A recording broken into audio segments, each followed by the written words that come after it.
So today I decided to start at least once a week.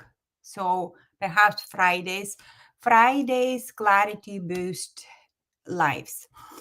And and this is a great opportunity to reconnect and just share my value and contribute to the growth of other people and just growth to community in general. So I am on Restream, and so if there will be some comments, I probably will try to find them, but that's not about the comments today. It's about trying to give some value today. So my stream or live today, it's called Clarity Boost and Start with You. And what do I mean by that? So I think it was yesterday I came across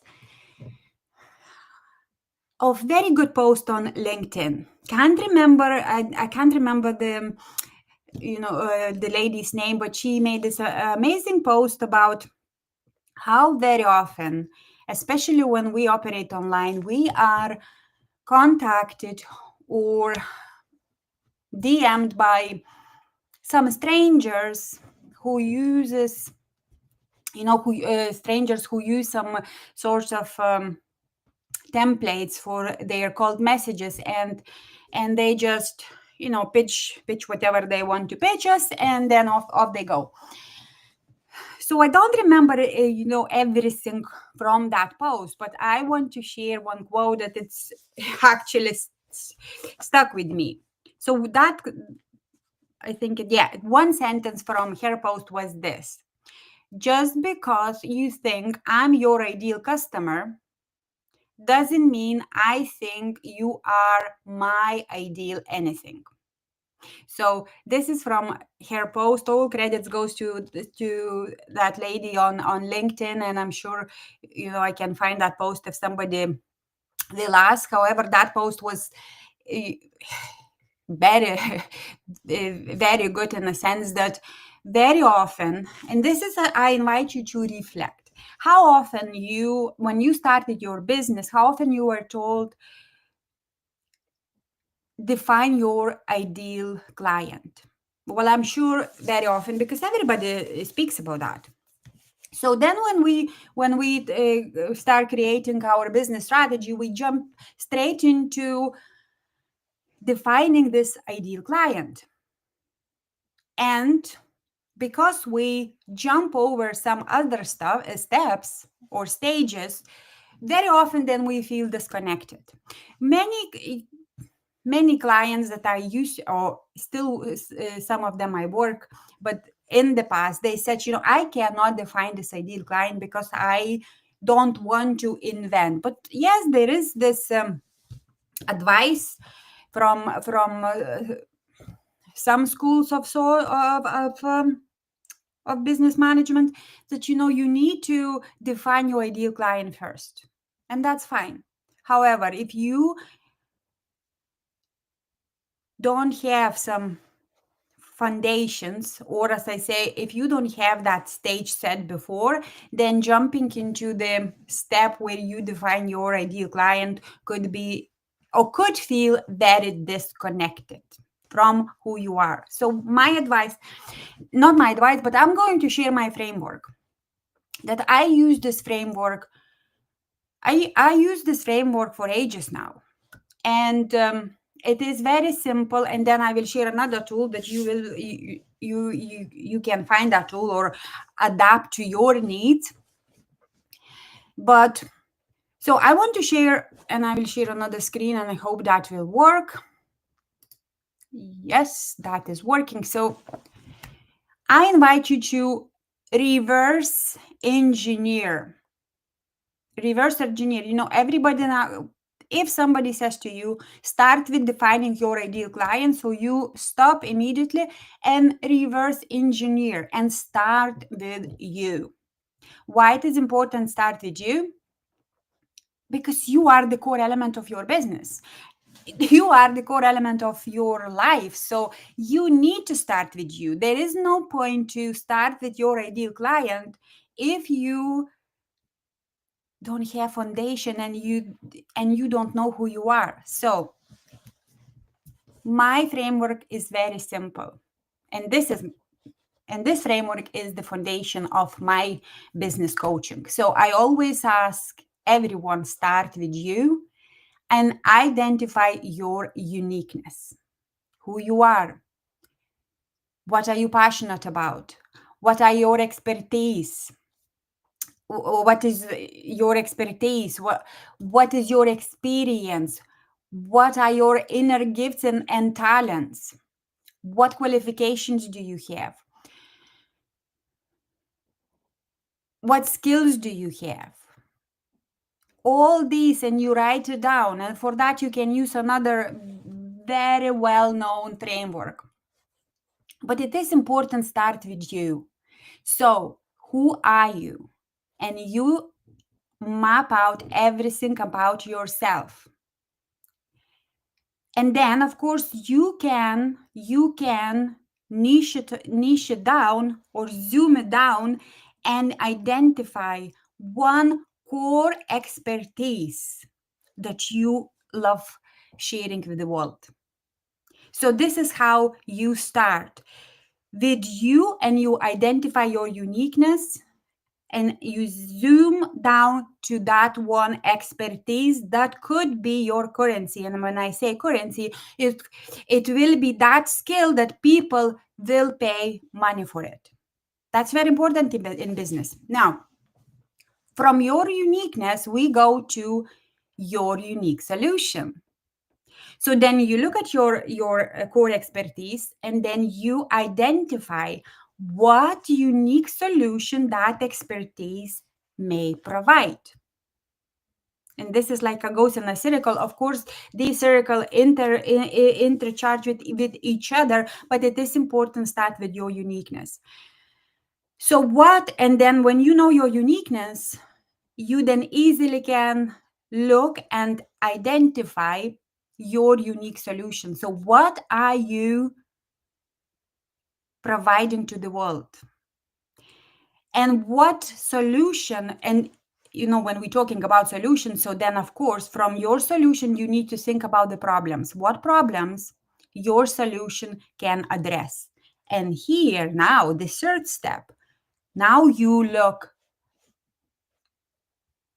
at the demographics, at gender, at what type of business.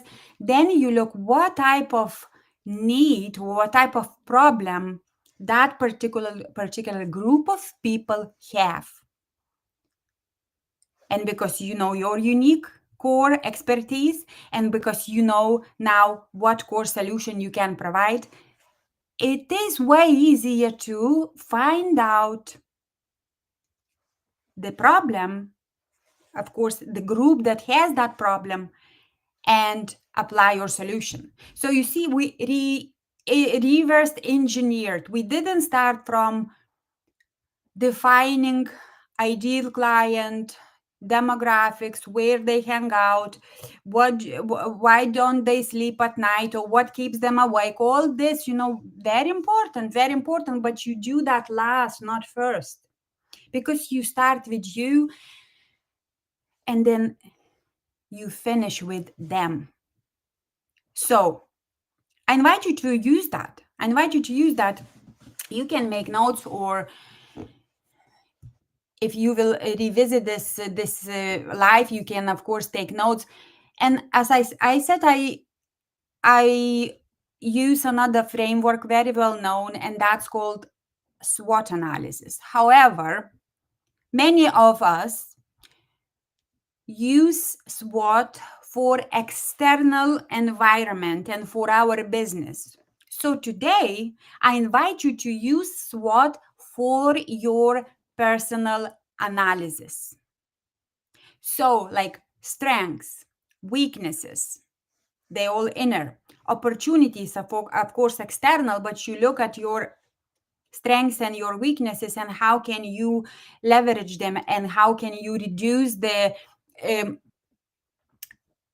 impact of weaknesses to your business.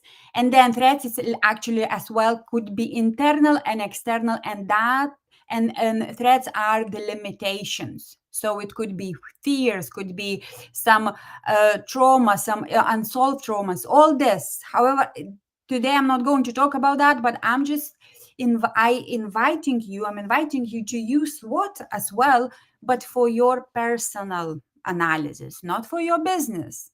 Because as I said at the beginning, everything starts with you, because you are the core element of your business. So why would you start in the external environment when this shit happens in your internal environment?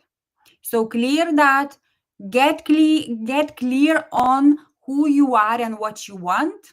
Start with you, and then it will be way easier to identify and define your ideal client, and know what solution you can provide to that client, and what transformational results you can give to that client. So just to summarize, we can reverse engineer everything. So I invite you to reverse engineer this, defining your ideal client situation. Start with you and use SWOT for your personal analysis. What's going on inside your inner space or internal space or internal environment, whatever word you want to use it. But as I said, we have external environment and we have internal environment, and we need to do the inner work so we can set the stage for our businesses and grow our businesses to extraordinary success. That's it for me today. I'm Lolita Reed. I'm a business coach, and I work with soul-led women solopreneurs and help them gain clarity, build confidence, and of course, set the stage for their success. So again, I just come back to the main screen. Here is my website on the right hand top hand corner. You can visit my website. Let's connect on social media. I am happy to be here, and I didn't mean here, but to be in this amazing Earth experience. And I'm happy to help everyone to gain clarity, build confidence, and of course, develop their business so they are extraordinary, not just ordinary.